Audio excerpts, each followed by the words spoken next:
hope that I can be that person where you listen to this and you think, you know what? I'm going to get the fuck off my phone and I'm going to do the things I know I need to do. The problem isn't like you need a fucking coach. Like you don't need to figure out how to lose weight. There's no fucking mystery there. Eat less, move more, period. The question is why don't you have the discipline to do that? The question is why aren't you taking it personally when you're out of shape? Why not? Take it personally. It is personal. It's you. It is you. You have to live with that. And I'm not saying that I'm perfect, but I'm saying raise your fucking standard. What else are you going to do with your life?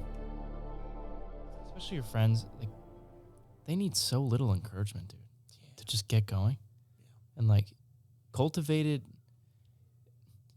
when you cultivate your message of you got to get the fuck off the couch with, I also believe in you to do this shit because you have these skills and I know you have the discipline and I know that you can do this because I've seen you do X, Y, and Z in the past and I fucking believe in you. Dude, there's nothing more empowering than that. Absolutely. Because you get that sick feeling in your stomach when you get that text of like, fuck, I'm not doing enough. But you also get the feeling of like, I can fucking do it. Yeah. You're not just sitting there hopeless. It's like I'm not doing enough. I am being inadequate, but there's something I can do about it. There's actually something I could do about it. And it seems like you're kind of being that guy for him. Yeah, I've been feeling it for a long time now. Like literally everything you said there was like right on. Yeah. Go ahead. I just think the problem is like you create your own reality where you lie to yourself because you don't want to hurt your own feelings and end a relationship or take a step back from somebody that you love, because there are plenty of things about this person that you do love, but once push comes to shove, you can't deny the logic. No, you can't. You can't deny the facts. Well, I mean, I was looking at his life and I'm like, oh my God, homie is going to, like, if I don't say something now, he might go down the wrong path. And 5 years from now, I'm going to be like, oh my God, I could have been the one that changed his path, right? And even if he does go down that path, like, at least I said something, right? Like, I don't know what his standards are. I don't know what his goals are. But if I can be that person that veers them away from making mistakes or potential mistakes, if they consider it to be a mistake, then it makes a huge difference. Yeah. And I know, like, 5 years from now, if I'm not saying he has to take my advice, I'm not saying like he should take my advice, but I'm just saying I know I'm going to be looking back in 5 years and he's going to be looking back in 5 years and we're going to be saying thank you to each other for being good friends to each other the entire time and the entire way along. Period. You know, it's the most selfish and selfless thing that you can do.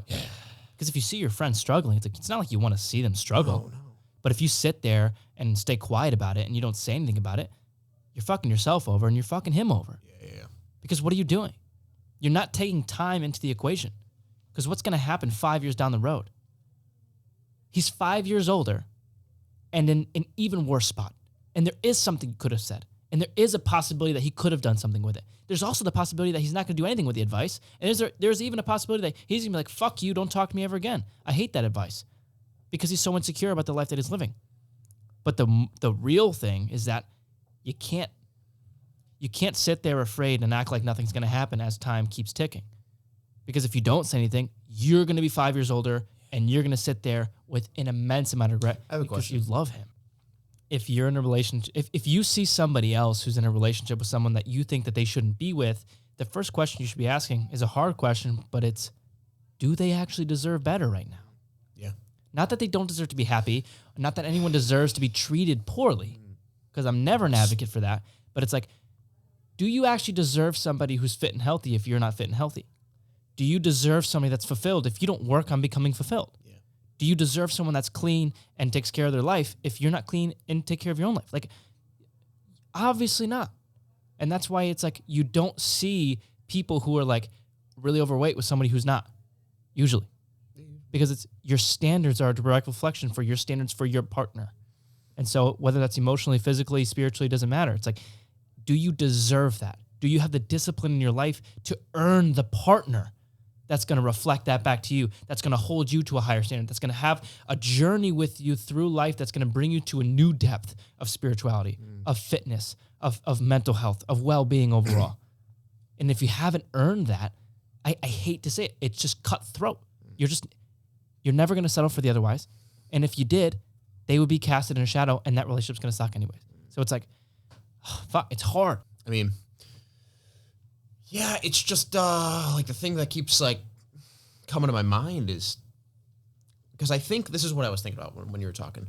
And because at least in my mind, unless they ask, do I deserve so-and-so? Do I deserve better than my current partner? I'm not going to tell them that unless they ask, right? Well, what do you think? Well, that's what I just, I'm not going to, unless he asked, I would not tell him, Yeah. right? I'm going to do what I can within the comfortable boundary, within the comfortable boundary that won't necessarily, and I don't know, maybe like completely deteriorate our relationship. And you kind of like got to toe that line because it's not necessarily your place to say those kinds of things, right? Because they might not have the actual desire. But what I think you can do, and what I think may work for a lot more people, is put the individual, say your best friend or partner, on a path where they start to improve their standards, and then they realize on their own, like, oh crap, my interests have changed. And that just makes them, they will understand because they're improving their life. And unless their partner's doing the same thing, they're most likely going to go in two separate ways. But once again, there may be this kind of insecurity within themselves of being like, I need to be in a relationship because without one, I'm going to be lost. And I think that's definitely an ideal scenario. Well, tell me what you think about this, because immediately when I don't mean to like interrupt, but like immediately when you say that, I think about my relationship with you, and anytime my gut tells me to tell you to fix something, I always tell you. Always. There's never a time where I sit here and think, I'm not going to tell you you're flawed because of whatever side reason. That's never happened. Not once. That feeling doesn't come across me, although it's uncomfortable. I always feel like not only should I say it, but you're going to be grateful that I told you. Yeah, so I feel like that's the ideal. That's how everyone should be. But I think the difference between you and me is I'm not going to say that. 'Cause there's plenty of times where I see something that's wrong, maybe when you're editing, where I don't say anything because I want to satisfy your comfort and sacrifice my own, right? So I'll be like hella uncomfortable and I'll know what the right kind of, or what I believe is the right thing to do, and I won't do that. So I may know the right thing for someone else, but I just don't feel comfortable saying that. Interesting. But I feel like you should. Again, I just think it's so hard because like he's never going to move on if he doesn't get better first. Yes. Okay. Like he has to get better first, because if he doesn't leave the relationship feeling like he deserves better, feeling that, not knowing or thinking or going to a therapist who says you deserve better, she's toxic, No, she's you controlling. don't deserve better. You don't deserve better yet. Yeah. How can you move on? You can't. Yeah. You can't. Yeah. It's impossible. It's impossible. So you're only able to fully move on from, say, a relationship when you've improved your own standard of life. Yes. Yes. Period. And that's why talking shit about your ex is so useless. The only way you're ever going to move on effectively is by fixing your own shit. Yeah. 100%. And that was this whole episode that we did on closure. It's like the only way you get closure is by fixing your fucked up inadequacies. Period. Yeah. You don't need any answers from your ex-girlfriend or boyfriend on why they cheated or said these certain shitty things to you or whatever. Yeah. You need to figure out where the fuck you went wrong to be in a relationship with somebody who's shitty. Fix that and move the fuck on. Because if you're going to sit there and be like, I'm on my high horse and everything that person did was all on them and I did nothing to deserve any of this. Wow, so you won't get anything better. Wow. That's why you always end up with your shitty ex relationship and they always come back to each other because no one gets better. No one gets better. But it's on a spiritual level because it's you can't put words to it. It's a vibration, period. Yeah, you just know. I can't give you any advice on how to move on if you're not making your life better. Yeah. You're not going to move on from a shitty relationship and get into a better one if you don't become better. But it's an answer nobody wants to fucking hear because they want to hear the answer of fuck your ex, don't talk to someone who's toxic, fuck them, they said some shitty shit, they did some horrible things to you, and all you need to focus on is keep talking shit about them and complaining about them and venting. Get better, and then you'll deserve better. Period. But it's a hard answer. It's the annoying answer. So when you get better and you deserve better, does that mean you're going to attract better? Of course. Dude, if I met you my sophomore year of high school to the version of you that I met a year and a half ago, 2 years ago, 2.5 years ago, whatever, that I met in college, we would never be friends. We would never be friends. I don't deserve that vibration. We wouldn't stick together. You're like my boyfriend without like the gayness. Did you hear that? You're like, yeah. As gay as it sounds, like yeah. That's what makes so much sense. Like you're my guy, and I just know it. Yeah. You know what I mean? And it's like to the fucking end. You know what I mean? And there's no question about it. Yeah. And when I was walking through the grocery store yesterday, I was like, that's what couples must feel like when they get married. Right. They just know. Yeah. They just have that understanding, and they can't put words to it. It just gets to a certain point where they're just like, yeah, I know I want to spend the rest of my life with you. Yeah. And I think a lot of people just don't really, maybe like if you're dating someone for like 4 to 6 months or like 2 years or whatever your standard is before you get married, people are look at that and be like, wow, this person barely knew this other person based on the series of it. But they don't have that understanding of like, wow, they just know they're going to be like, I know I'm going to be with you in 10 years. I know I'm going to be with you in 20 years. Exactly. Like, there's no question in my mind. There's no question. There's no question. Like, think about it. Like, what's the difference? We don't fuck. Ooh, I'm working on it. Yeah, we don't, I swear. What? Yeah. No, it's just I feel bad because like a part of me thinks it's like there's other answers, but then my honest gut truth is there are none. Like, I don't know how else to tell you that you're never going to move up. You're like who's, again, I'm not going to name names. I feel like I have to cut everything out. There's a person that just got out of a relationship, and he comes to me, and he's like, I don't know what to do. I want her back so badly, and she's no good for him, but he's also no good for her. And I don't know how to sit there and tell him, like, listen, the only reason why you want her back so badly is because you are still just as shitty as you were last month. Yeah. You're not working out. Your room's a fucking disgusting mess. You're doing nothing to fix your spiritual health or your mental health or your physical health. Why do you think that you could move on? Like, but your ex-girlfriend's in the same boat. Yeah. You broke up for whatever reason. Fuck it. It doesn't matter. It doesn't matter what you said or what she said. Fuck all of it.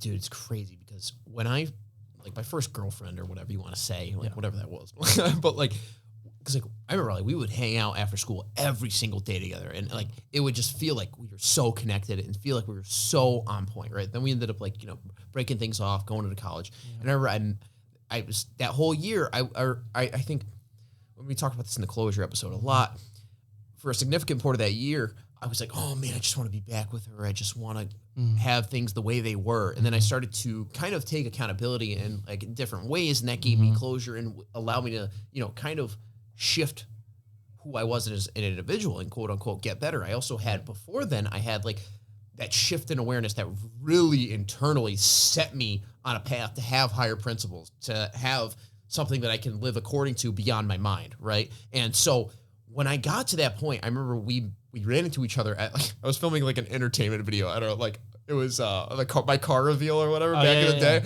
And we ran into her that day. And like, it was like, oh my God, like, hey, and like, but then it was like obviously awkward as shit, but then we met up like a week later. And I remember when I sat down with her and I talked to her, and like, I'm not gonna say specifics about what happened, but like she was saying like how her first year of college was. And I was like, oh my God, like I felt this huge lump in my stomach. And I was like, holy crap, bro, I can't do this. Like I can't, that's not what one part of my body said, but my soul was like, dude, ew, right? You feel the dissonance. Disgust. You feel the space. Right. And you feel like how, I hate saying that, but you feel how you're on a different plane from them. And then I think what really made me realize that was like, that's what I deserved back then. Because that's, in essence, who I kind of was. Yep. And then a year later, the self-improvement, really, that was like I was on the self-improvement journey externally for a while, but internally, that was the first year where it catalyzed me and put me on a new path and, really recognize that. So you recognize that space, you recognize that difference. And then as you start to make those changes, both externally and internally, you deserve better. And then when you face those people that come into your life that have those old habits that you have, you'll recognize that and you'll be able to understand that where your standards are should be where your partner's standards are. My personal question to you is, why not you? You've got the brains. You can make decisions. You can study the plan. You can change your life. You can grow immensely in the next few years. You can make your dreams come true. You can build a financial wall around your family nothing can get through. You can become healthy. You can become powerful. Why not you? I want you to take it personal. That's And my why. personal question to I you. want you to take it personal. I feel like that's like the number one thing that I see as a common denominator within people that don't win in life is that they just don't take it personally enough. Like when you're not good enough, how much does it affect you? Like if you miss a day in the gym, are you sitting there feeling like a piece of shit after or not? And if you're not, why not? Why not? Like the problem is I don't know how to diagnose that with just do X, Y, and Z. Like feel more shitty when you're inadequate. I don't know how do you give that to somebody? Like, again, I'm not saying that you should hate yourself or sit there in your fucking misery, but I know for a fact that it's not even a question within your brain. But if you just decided not to go to the gym today out of laziness, it would never happen. So it's like, it's hard. But like, if you just didn't go out of laziness, you'd just feel like a piece of shit. Yeah. Like, how else do I describe that to you? Take it personally. Like, you're not taking things personally enough. Like, why isn't it a tattoo on your brain to be like, I'm going to die one day, and if I'm not doing the things that I know I should be doing, I'm going to feel like a piece of shit. Why don't you feel like a piece of shit when you're being inadequate when you know you could do those things? It's because it's not real to them. Yes, I get, yeah. But That's why? at least, well, because it was so funny. One of my RAs just sent me this text and she said, it was like this American Idol,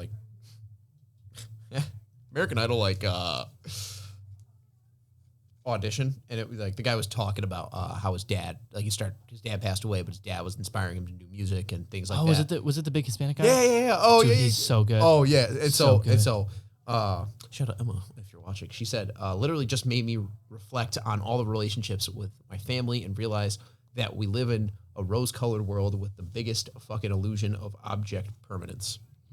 And so I think that's just so true because like I sat back and I realized I'm like, damn, bro, I really do think I'm going to live forever. But that's just so not true.